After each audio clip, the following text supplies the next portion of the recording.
Good afternoon, everyone. Hello. My name is Peter Fernandez, for those who are remote. Welcome to the Cambridge, Massachusetts Google office. It is my honor and privilege to host this Talks at Google event with composer Philip Glass.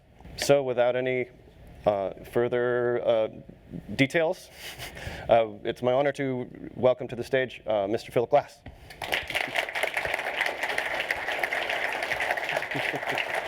Welcome. Is that mine? There's your coffee. Good. Good. Thank you very much for coming. Pleased to be here, Peter. It's great to have you here. I'm very excited to speak with you today and to lead this conversation. So to kick it off, what brings you to Boston? Besides this, of course. The book. The book. Right, I didn't even mention it, please. Well, about 3 years ago, I got involved with a book project by accident, actually. I was going to write a book with somebody else. It was going to be a conversation book with John Rockwell, actually. And then it turned out that he didn't have time to do it, and someone else got interested and said, well, why don't you just write it? Well, I had written a book before in the 80s, but it was not, it was a more detailed music book. It wasn't really meant for a lot of people to read. This book I decided to, it was written 30 years later, so I had different ideas about what I wanted to say and what I wanted to say to people. And I really made it kind of a reflection of the very interesting years from the 1950s to the present, till about the end of till 1997. I picked an ending date, was the death of Allen Ginsberg. They said, well, how far do you want to go? And I said, I'll go to the state. And they said, that's fine. So that gave me about 50 years. But a lot of things happened during that time. I was learning to write music and to becoming a composer and playing music. But I met a lot of people. And I thought maybe one of the most interesting things would be the people that I met. And I noticed that I thought that was maybe more interesting than talking about myself in a way, though there's a lot of me in the book too. So I call it Words Without Music. It's a kind of a play because there's famous pieces called Music Without Words. So this is the other way of doing it. So in the process of writing the memoir, did you have any insights or that surprised you? Anything? The whole thing surprised me. I was surprised at how much I remembered because I didn't have a journal. I didn't write things down, but I was able to use, in a way, I guess my timeline was about music and what I was writing and who I was working with. So I used that as a timeline.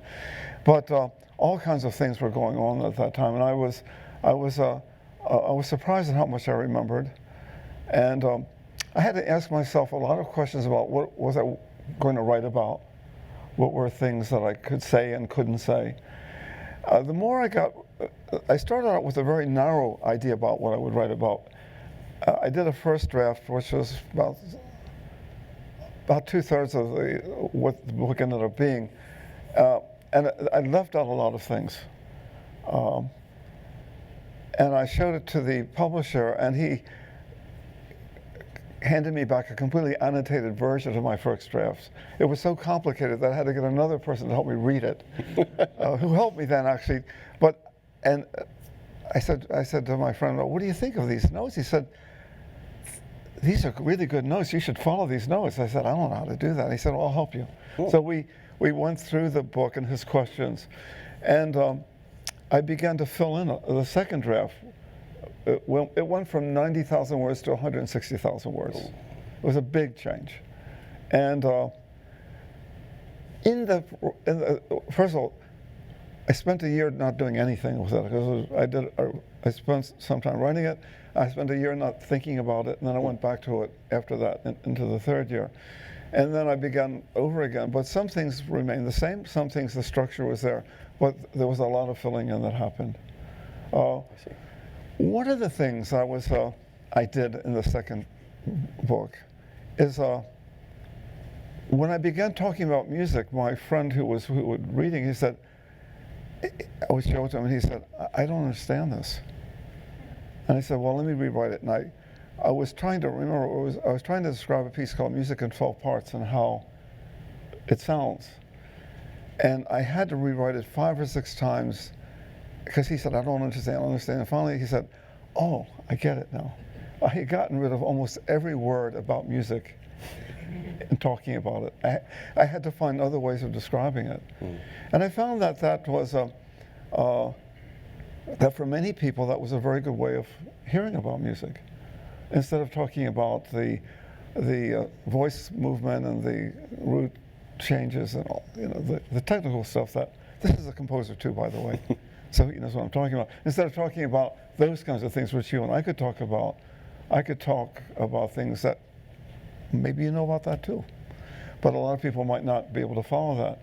And it was a very interesting exercise because it pushed me into making the book a book that would be, I decided I wanted it to be readable.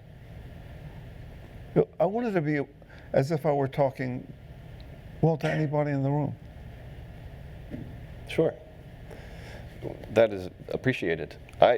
As a composer, I admit, I'm interested in delving into your musical Did you read the book? style a little bit. It's still in pre-order. I haven't had it yet. How are we going to have this conversation, Peter? Well, we better go. Since I can't talk about the book, maybe we can talk about your musical style just a little bit, because I think you have a very interesting approach, and I think it's one that my fellow Googlers will be interested in hearing about. And it starts with the concept of binary rhythm, and I'm hoping that you can describe for us a little bit of your concept. That I can describe pretty well because it was kind of an accident, actually. I was studying in Paris, and I was hired to be Ravi Shankar's assistant. And this is the late 60s, right? Or mid? Early 60s. Early 60s. Mid-60s. And I had to write down what he was playing. I had to write it down in a notated form that the French musicians could. We had about a small orchestra of 15, 16 players. And I had to write the music down for them. And I didn't know anything. This was, at that point, I have to remind you, maybe you would know or wouldn't know, the Beatles hadn't met Ravi Shankar yet. So it wasn't just generally known. Within a few years, you could walk around the East Village of New York and you could hear people playing on the sitar coming out of the windows. I mean, it was all over the place for a very brief time. And he became very close to George Harrison, as you know, and they worked together a little bit, I think. But it was my first encounter with Indian music, and I had had a very good trend. Up until then, I was about 25 then, so I'd been to the Peabody Conservatory in Baltimore, where I grew up. I'd been to studying music in Chicago, and in New York, and then I ended up in Paris years later, and I didn't know anything about music that came from any other part of the world. And in solving the problem of writing down his music, and by the way, he refused to discuss it with, I begged him, I said, Robbie, please tell me what we're going to do. And he said, no, don't worry. Just come tomorrow. And I would go to his hotel the next day, and he would drink tea, and we didn't talk about music at all.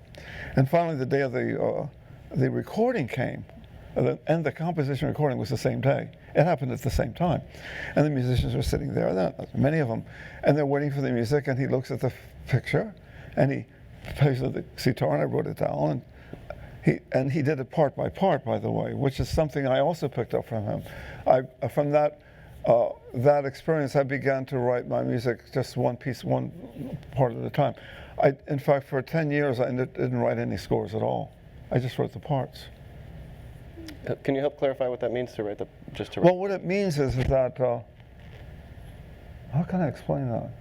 Well, you got 16 people, like he would do, he'd give me the violin part, and then he would write the oboe part, but he could remember the violin part.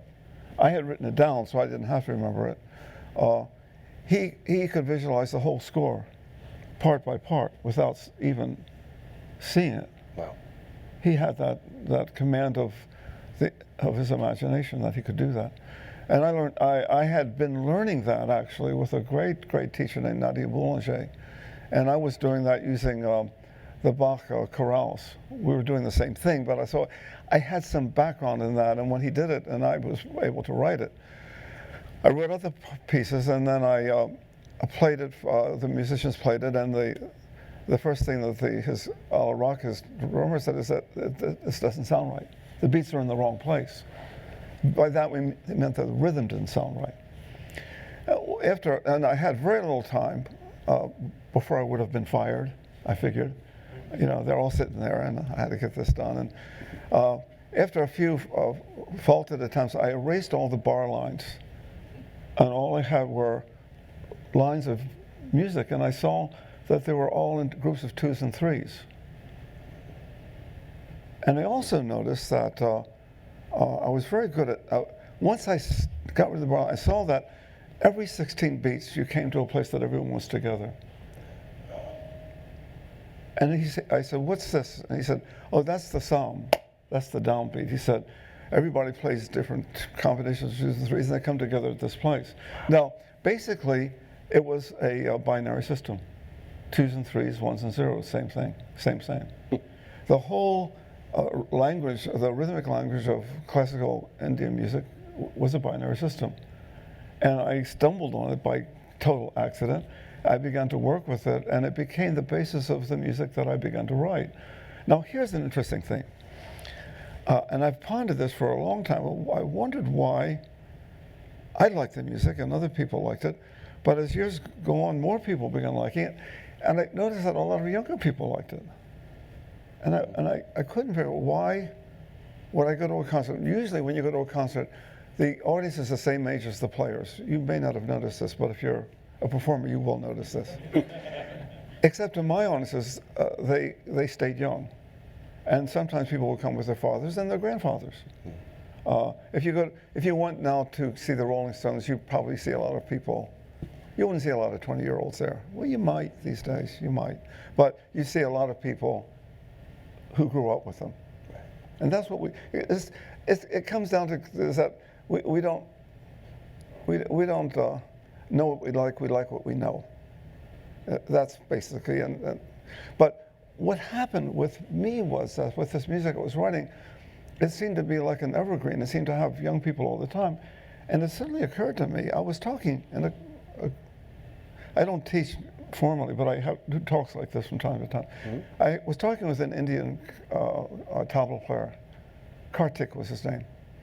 And I said, Kartik, I have an idea. He said, what's that? He said, he was a drummer. I said, I learned the tal, it's called the tal system from Raviji. But, and I've used that as the basis of my writing. I said, and it occurred to me that I'm using a binary. I began using this binary system in the 1960s, but a lot of the language of music uses the binary system now. A lot of our language is binary. So somehow I got involved with the binary language 40 years ago, 50 years ago, and that has become the basis of the language. And I think that's one of the reasons why the music has had the appeal it has. Is that you don't have to be educated, you don't have to know the theory of it, you don't have to know anything. You just have to be able to hear it. So then how do you use that binary system to then create a longer piece? Well, you want to know everything, don't you? Do you mind? Well, no, I don't mind. I just don't think I can do it this morning or this afternoon. Because you have these elements, these small atomic pieces. Well, there are other elements too that I began to work with. That was just the linear element, the rhythm that runs through it. But I began, and I spent about, I would say the next 8 or 10 years working on various forms of a binary system. And I came up with an additive form, and I came up with a closed form, and I came up with an open form. These were just ideas that I had for composition. An additive form would be one, well, you go 1, 2, 3, 1, 2, 3, 4, 1, 2, 3, 4, 5, 1, 2, 3, 4, 1, 2, 3, 1, 2, adding up and down. And I could make a whole architecture using adding up and down. When actually what I'm really adding up are 3s and 2s. But the 3s and 2s can be grouped exactly in that way. I see. Thank you. I spent a lot of time working on that, and I did a big piece called Music in 12 Parts. I wrote it from 71 to 74. And it was like an encyclopedia of how that would work. And I began with something I've heard in Indian music. I began having two systems going on at the same time. So someone would be doing 3 plus 3 plus 3, but someone else would be going 2 plus 2 plus 3 plus 3. So you would come up to the same place, but where the 3s and where the 2s were being different places, and so you would get different rhythms going on at the same time. That's a wonderful sound. That took about 10 years. Then I began trying to do, and this took me another longer time, to take a harmonic language and fit it into the binary language. And that was basically, I call that, for me, that was it was like a field theory, an integrated field theory thing. And by the way, I wasn't a teacher, so I never taught this. And I've rarely even spoken about it because no one ever asked me. So I'm telling it to you today, and I've only spoken about it a few times. And I think in the book I write about it a little bit. Okay. But I don't do it a lot because it gets very technical too quickly. But this way of working allowed me to do a lot of different kinds of music. It opened up a lot of doors for me. And it led me to not only working in India, but going to Africa, going to Australia, going to South America. The Western, let's say, the art music of Central European art music, which is basically Bach and Mozart and Beethoven, let's call it that. Okay. Basically is based on a system of a harmonic system and a melodic system working together. Almost every other culture, whether it's African or Australian, has a melodic a system with a rhythmic system. The harmonic system is not there. So I began working with African people and people from Australia and China, and there were many, many different ways that this could turn out. In the African system, for example, there would be different strands that would go along, and they never came together. They never came to that meeting place, almost never. And they could be very complicated, and you wouldn't hear it that way. You would hear something different. So you've written symphonies, you've written operas, you've written concertos, you're probably the most prolific composer of anyone I can imagine. I think most people's entry point to your work nowadays is through your film music. So I think it'd be interesting to speak a little bit about your music for film. What are the challenges related to working in film versus other media or outlets? And maybe a highlight of one of your favorite film projects? Well, first of all, film is it's not that unique. Before films, we had operas. And the relationship of the two is this. In opera, it's basically a collaborative art form. We have text, movement, image, and music. Those are the four. Earth, air, fire, water. That's what it is. It's the same thing in film. It's not the same in dance. It's not the same in symphonic music, because those elements may not be there. When you're working in film and you're working in opera, you're bringing all four of those things together. Now, you've done a lot of theater work, but you may not have put all four of those elements together. You could work with 2 or 3 at any given time. A dance piece would have images, movement, and music. It might not have any text. Very likely it wouldn't have text. Though it's possible to have text. But once you introduce text into it, it suddenly has become operatic. So it becomes something different. When we talk about film, we're really talking about a collaborative art form. And the question is really, how does that work? And the nuts and bolts of it has to do with how we make it. What's an important thing for composers to know is that in every one of these collaborative forms, whether it's theater or dance or film or just or concert music, depending on how many of the elements are involved, whenever we're talking about these collaborative art forms, we're really talking about how these things are, how we're talking about a workplace. We're working the place that the place that the work comes from. When we work collaboratively, and I think here this is something that you would know a lot about at Google. I think, is that right? Yes. Everybody's Oh, yes. nodding your heads. Yeah. Well, that's what it is. The question is, what are the things that you? Another question comes up: what makes a good collaboration? Let's get right to the point. Not even how you do it. Yeah. Not even the details, but what is the essential, the most essential element?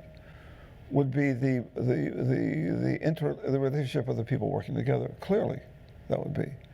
My experience, and I've done a lot of this because I've done. The reason that you listed all these things because I got interested in all these forms, so I did it all. I heard it in different places in South India. The Kathakali Theater does exactly that. You can see the Kabuki Theater in Japan does that. So these collaborative art forms are not unique to us. They happen all over the world. What I discovered is that the best collaborations were based on trust. That if I was working with Bob Wilson and Einstein, and I didn't understand what he did, I didn't say, Bob, I don't understand that. I just waited to see what would happen. I figured anyone I work with, I would, to get the best work for them, they had to work from their own center. And so what I felt that trust was the most important element. The other thing I discovered with collaboration, it was the key to musical development for me personally, and why I entered into it so often. One of the things that if you're some composers here, or even not, if you're painters or writers or whatever you do, you get some good ideas when you're young, and then you're wondering, when are you going to find that voice, the voice that people will identify as you, when will the Philip Glass voice appear? Mine happened at the time that I met Ravi when I was 30. Generally speaking, young people are worried about the voice. They're afraid that they may not get it, and what if, how do they find it? And it becomes there's a lot of unease, and there's a serious anxiety about finding the voice. But that's actually not the problem. What I discovered is that almost everyone finds a voice by the time they're 30. And maybe often before then. The question is not how you find the voice, it's how do you get rid of it. Because once you find it, then you may end up just making Dunkin' Donuts that all look a little bit different, but they all taste the same. Right? And it's not much fun. The real question is, how do you continue to evolve as a thinker, as an art maker, as a Google maker, whatever you do? Mm-hmm. How do you keep the work fresh? And I find that that collaborative art forms was the way that I could make that happen. But the trick was, I work with different people all the time. I didn't find that wonderful group and then did all my pieces with that same group. In fact, my rule was that I'd never work with them again. I would take one person from a project and bring them into the next one, but it could be the designer, it could be the choreographer, it could be a lighting person. I'd like to have at least one person I had done the last piece with, but usually I brought people in whose work I didn't know. That meant that we were all pretty much in the same place of not knowing. And not knowing of what we were going to do was almost a sure way of doing something we didn't know what we were going to do. We were almost for sure not going to repeat ourselves. It was not even possible to. So for that reason, I did a lot of operas with different people. I did movies with different people. Not so much with orchestras. There was one conductor who liked my work a lot, and Dennis Russell Davies, of the 11 symphonies, I'm working on 11 now, of the 10 symphonies I've completed, he commissioned 9 of them. Wow. And so I got stuck with this one guy, but he was he had a very good orchestra. And I said, Dennis, why are you commissioning all these symphonies? And he said, I'm not going to let you be one of those opera composers who never wrote a symphony. Well, I wrote my first symphony when I was 55. Wow. And I still wrote 10, and I'm still going. So I put it off for a long time. But I was really engaged in the idea of collaboration, in the not knowing of where we're going to go. Some things can help. For example, if you're working in the theater, there can be a libretto, or there can be a scenario for the film. There may not necessarily have to be that way. With Godfrey Reggio, who did Caino Scazzi, do some of you know his work? He had elaborate storyboards that did not look anything like the films we made. But that's how he started. And he would spend years making these things, bring them over to my house and said, look, here's the latest, and we'd look at it together. And after a while, we've done 5 or 6 films together. I knew that what I was looking at would not end up in the movie. It didn't matter. That was his process, and I engaged in it. With him, we were working, we were following a path. We didn't know where it was going to go, but we had gotten to know each other. I didn't work with him all the time. Over 40 years, I think we've done 6 movies, about every 7 or 8 years, or 10 sometimes. Same with Bob Wilson. I've done other pieces with Bob, maybe 5 or 6 pieces, but I've never done them in successive years. There's usually been a big period in between. Is that why you're allowed to break your rule of not working with someone again? You put some Who's time that? in between. Well, you mentioned before that you prefer not to work with the same person again. Well, I can recycle them after 5 or 6 years, because they've also changed. Right. And when I would work with Bob again, let's say in '84, after we had done Einstein in '76, in '84 we did a piece called The Civil Wars. And what was interesting to me was how Bob had changed. He had become much more of a movement-oriented director than he was when I first met him. When I first met him, he was very image-oriented. Now he was more involved with movement. So he was bringing also something new. So we had we never actually made an agreement that we would not work together. It just turned out that way. He would go off and do other things, I went other things, and at a certain point, it just seemed a good idea to do something together again. But we were usually bringing something, and that was true with Earl Morris, who lives here, nearby anyway. Yes. In Cambridge. He did The Fog of War that you probably know, or The Thin Blue Line. And, he did a wonderful filmmaker. I've also worked with him over a long period of time, only 4 or 5 pieces, maybe 4. I'd love to ask you more about that and much else, but I wanted to open the floor to anyone in the room who has a question for Mr. Glass. As you're speaking about your collaborations, I was wondering, do you have a dream team? Is there a set of collaborators that you'd love to work with on something? Or maybe somebody that you would like to collaborate with that you haven't had the opportunity to work with? Some of the ideas I've worked on, I've had them for 40 years. When I was a kid, in maybe 1952 or 53, I was living in Chicago, and I went to see the films of Cocteau, La Belle la Bête, Orphée, and Les Enfants Terribles, those 3 films. I didn't get around to writing the music for those films for 40 years. I began in the 1990s, and I thought about them. I mean, so I'm capable of also keeping an idea going for a long time. And when the moment came to do it, I found the moment, the commission came, and I began, and I did all 3 in a row. I did 3 and 3, one in '92, one in '94, one in '95. So that could happen where I have an idea of a piece. So Bob Wilson and I have talked about the Palace of the Arabian Nights. We've talked about that since 1984, and we still haven't done it, but we're still here. He told me every once in a while, he says, I get a call from Bob, he says, I think I've got someone to do the piece. And he doesn't even tell me, I know what the piece is. It's that piece. I said, where? He said, we're going to do it in Paris. Well, it turned out it didn't happen in Paris. I've had that call a number of times. It hasn't happened. sometimes something, someone has an idea and brings it to me. Brian Greene had an idea. He's a physicist who works in string theory.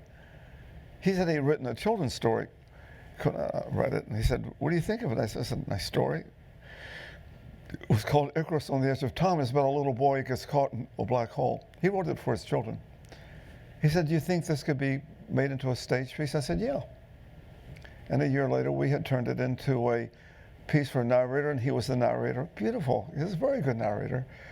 It was, he had, people made a movie that went with the story. We had an orchestra. We had all the elements, you know, movement, image, text, music, they were all there. It was his idea. So I can't say that they're always my ideas, because sometimes they aren't. That was a very good idea. By the way,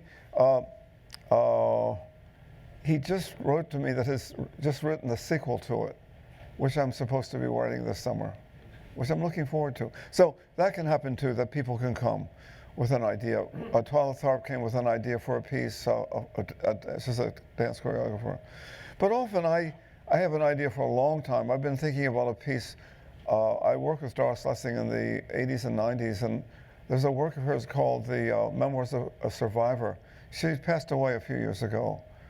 We never got around to doing that, but before she died, when she was quite an elderly lady, and she, I said, "Doris, I still would like to do that piece." And she said, yes, you can do it. And I said, "But who's going to write the libretto?" Because she said, "Oh, I can't write it now." And I said, "What about writer Christopher Hampton?" She said, "Oh, yes, he could. I know him. He was an English writer." She said, "I can work with him." And I said, "Okay." I said, "Do you want to see it when he does the adaptation?" She said, "Lord, no." And now she's gone. But we still have that piece will be done. And it will be done because we talked about it, and I wanted to do it, and I began thinking about it a long time ago. So things can fall into your lap, and sometimes things are way in the back burner, and then the day comes and they can happen.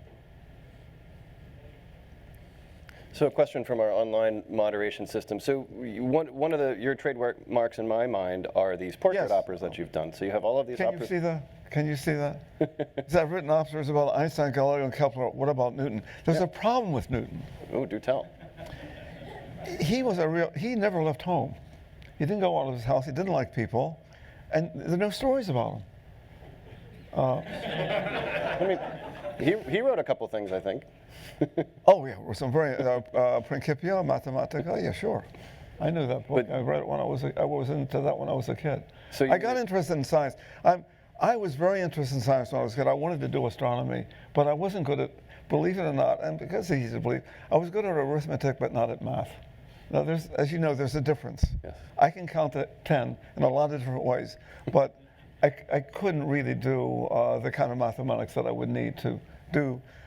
I could understand the ideas of Einstein and Kepler, and a narrative way I could understand them. But I love science, and at a certain point I realized that I wasn't going to be a scientist.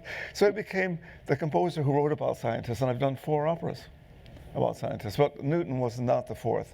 And the 4th one was with Stephen Hawking. That was a film actually of Earl Morris called The Brief History of Time.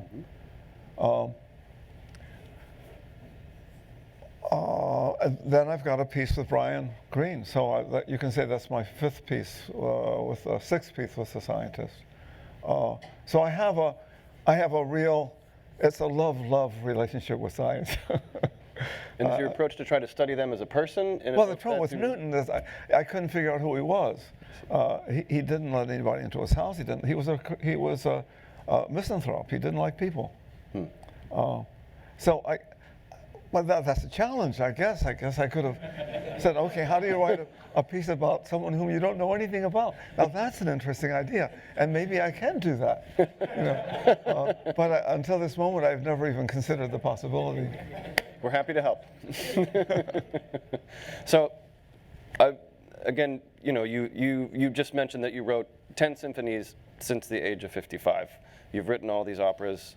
Your IMDb profile has 122 credits for film composing, even though I think you're technically composing. No, I didn't write all that. Like 30? People took, I probably wrote 30 or 40 of them, but that's still a lot. But a real film composer, a Hollywood composer, when I met Danny Elfman or any of these guys that write they in their lifetime, they'll write 100 scores. I've written 30. They consider me a very nice amateur film composer, But I'm not a real film composer the way Elmer Bernstein was or Mancini was. On the other hand, I did film in a different way. I use it as theater. I use it as I wanted to reinvent the way music worked with film.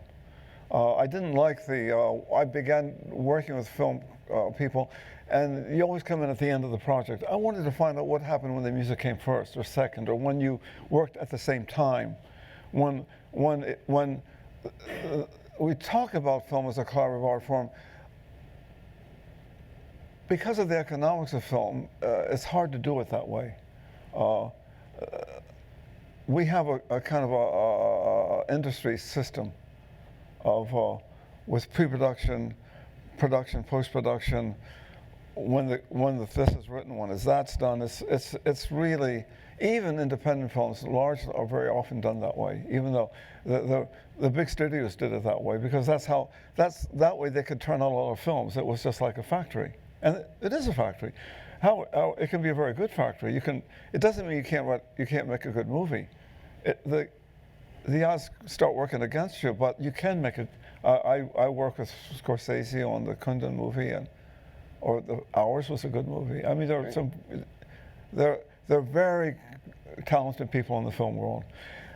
The mechanism of the marketplace and the way it impacts on the production of movies is not to the advantage of the artists, and it can compromise what you do, or you can somehow transcend it. Or you get some producer says, this is really a good idea, I'm going to go with this. And that happens. That does happen. It's happened to me several times. Can you provide an example of when that happened? Well, Ours is like that. Okay.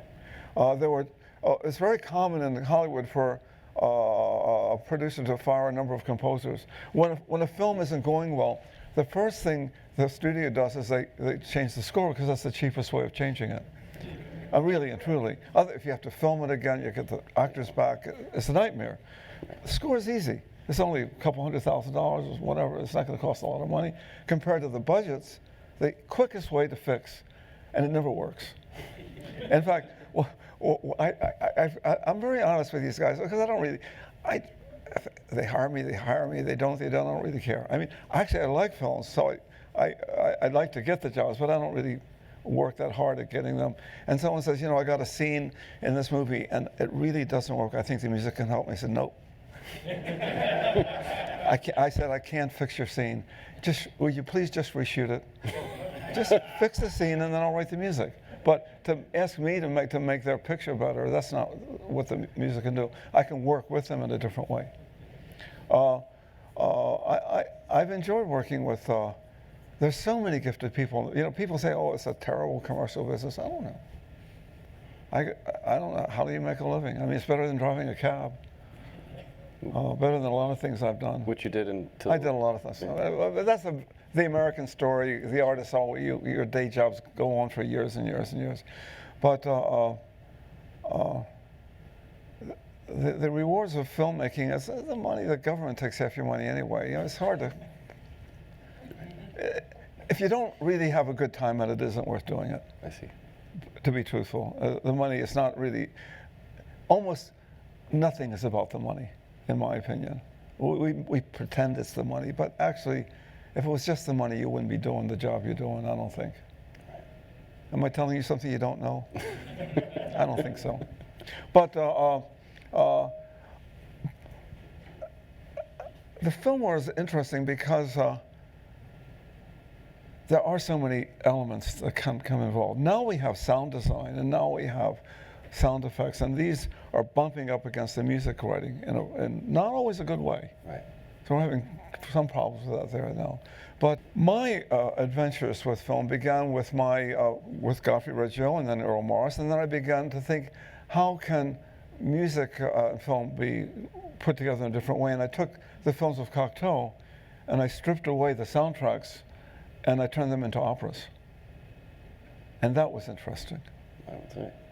One time with Les Enfants, with Orphée, one of his great films, I actually made it into an opera that's staged, and every word in the movie is spoken on stage, and every word in the movie is said as something that's sung. Very, very interesting. The movie, the performance is about 20 minutes longer than the film. It takes longer to sing than to speak. Sure. It actually turns out that way. But I did another interesting experiment where I took a film and I took away the soundtrack, and I wrote a score to fit the image. In French, it's called doublage. I said I was studying in Paris, and to make extra money, I worked in the dubbing business. I would write the dubbing scores, and sometimes I did some of the dubbing. It's called doublage. Do you know about that? This is where you put the sound of English onto the lips of the French. Okay. Well, I did it. So I learned how to do that because sometimes we did some outlandish things. A friend of mine and I, we would take a film that was done in Spanish when we didn't know Spanish, but we knew French. We did it in Spanish, and then we would translate into French, and then we'd take that into English. And all kinds of terrible things happened, like characters would disappear and would reappear. We had to rewrite the whole thing. But with the skills I had learned, I was able to write a score where I could fit the live music played in front of this film, and the music and the singers will fit the lips of the people on the screen. It's really, really interesting, because now the film borrows, as I might say, from the live performance. The feeling of a live performance is because the live players are there. The film becomes a live event. It borrows the liveness from the musicians. It's the most we just did it 4 or 5 times in Paris. It's been in our repertoire, my ensemble repertoire, for about 20 or 30 years, so we do it a lot. Richard, have we ever done this in Boston? No. But you could have us come and do it. Please. I don't think we can fit in here, but you could find a We will find a place. I used to do a lot of work at ART some time ago, but that's a good place to go work. But so I got involved with experiments with film, and I also began to do industry films, and also independent films. Like Earl these are independent movies. God's independent. I'm just dying to know, how do you do all of this work? Are you writing 12 hours a day? Are you deadline driven? I am actually writing 12 hours a day. That's a little exaggeration, because my limit really is more like 11. I really can't do more. I know this for a fact. I can do 8, 9, or 10. 11 is hard. I really have to stop. That's hard. Okay, take a break. What? But has it been this way your whole career? Have you really put in those kinds of hours composing every day? Do you have a? I call it a nervous habit. Okay. That's what I do. I see. So there's an internal drive. What I really like in the morning is going to my desk and looking at the music. I write with paper and pencil. One of the few. I'm having trouble finding the paper these days. I found a stack of 500 pages of 27-state paper, but I'm going through it too fast. So I think what I'm going to do is keep a couple pages, and have it. I can use that and have it printed from that. But I love writing music. Are you working on multiple projects at once? Do you see one to? I try not to, but I fail. I fail at not doing it. I end up having to do it. I'm working on a new opera for Washington Opera in Washington, D.C. About 1965, 100 years after the 1865, after the end of the Civil War. And while I was doing that, there were 2 things that were bothering me. One was a double concerto for 2 pianos that I had to do at the same time. And I couldn't really do it at the same time. I would take a week off and work on one, and then I would work on the other. It was too hard. It was too hard to do at the same time. Because I tend to, if I started in the morning with one project, I couldn't change. I see. It's like, why would you change swimming pools in the middle of the day? Swimming was good where you were, right? Makes sense. We only have a few minutes. Is there another audience question? So I was going to ask about when you collaborate, do you usually create the music first and then have images match No, it, images I first try- then music, or That's a back good and question. forth? Since is that you? That's a good question. I talked about getting the collaborators together. When I can, I make them all do their work first. If I can get the designer, the costume designer, I'd love to have the costumes. And I put them in my studio. I'll put it on the wall. I can see it. Godfrey likes to send me things, but his things don't end up in the movies that much. I was going to ask in the specifically theater, about the it can Kotze be films, closer. yeah. Certainly, with opera, I'll get the libretto. Not always, but I usually get the libretto first. So I have that.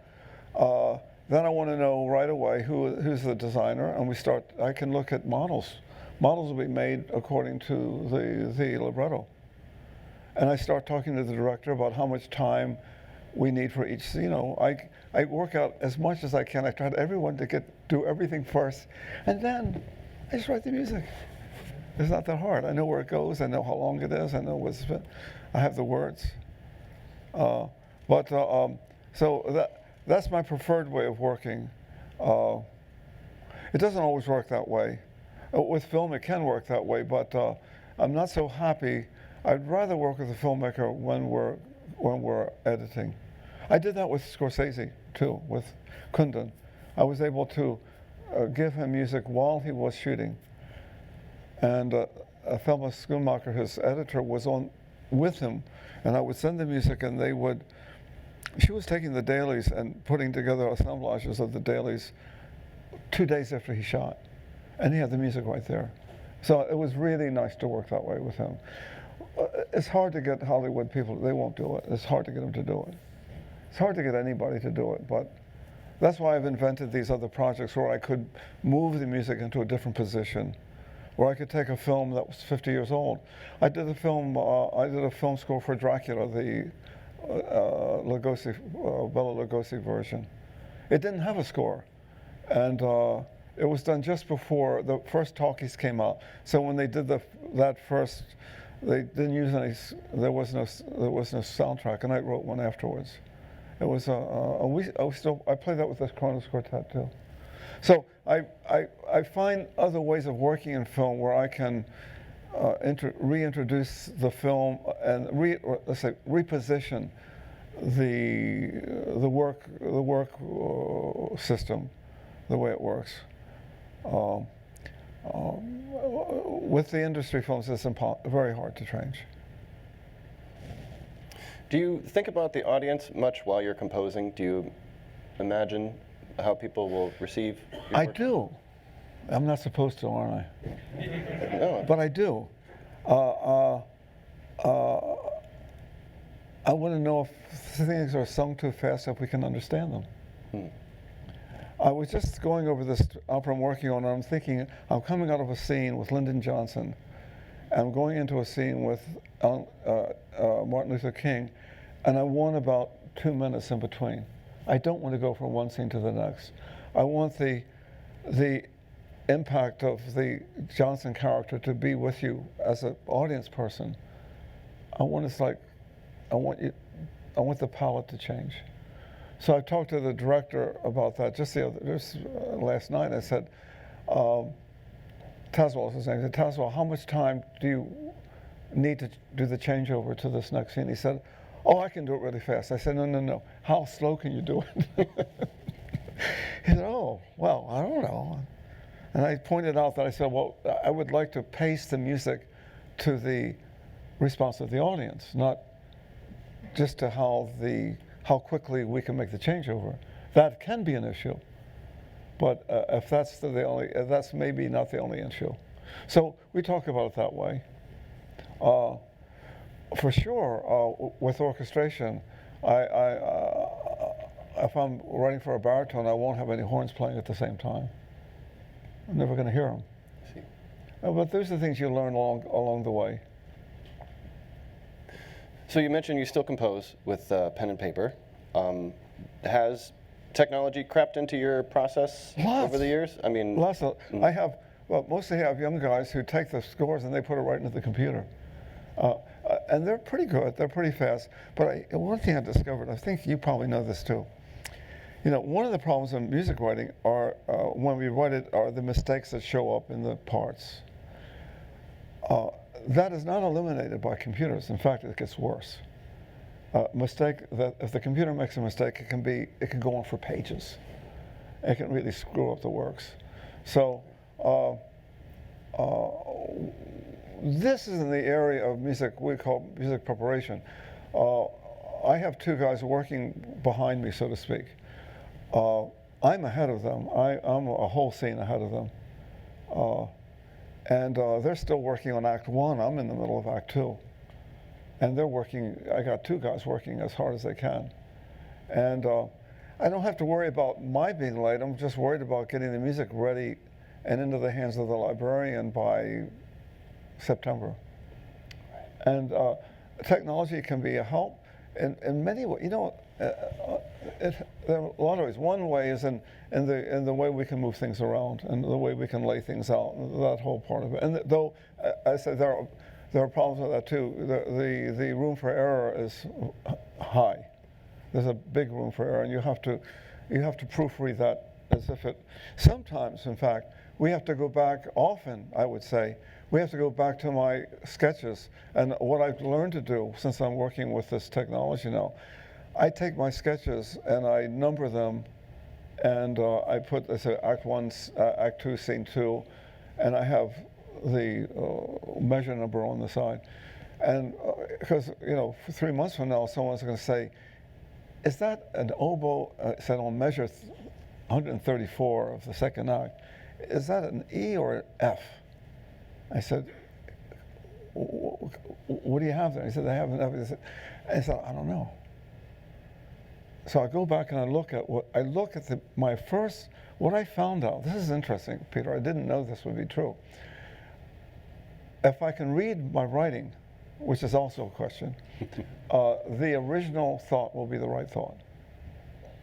So I've learned I save all my notes, and when the question comes up, I go back to my manuscript, and we call it the MS. I go back to the MS. The MS is what we call the Bible. The finished piece has to correspond to the MS. Now, if I work directly with the computer, most people do. Very few people write music anymore. That's why I have so much trouble getting music paper. There's one person in Indiana you can buy paper from. It comes overnight. It's okay. They're able to supply what I need. But if they go out of business before I go out of business, I'm in trouble. But I'll probably just have to start making the paper myself. There you go. It's too late. You know, and some say, well, why don't you just do it with the computer? I said, well, how long will it take me? He said, well, you can learn Sibelius in maybe really good in 3 months. I said, 3 months? I could write a string quartet in 3 months. Yeah. What would you rather do? Would you rather write a string quartet or learn? He said, no, you write the quartet. We'll take care of it. So the other thing is that there are other advantages too, which I do. I'm writing in a scene, and there's a part.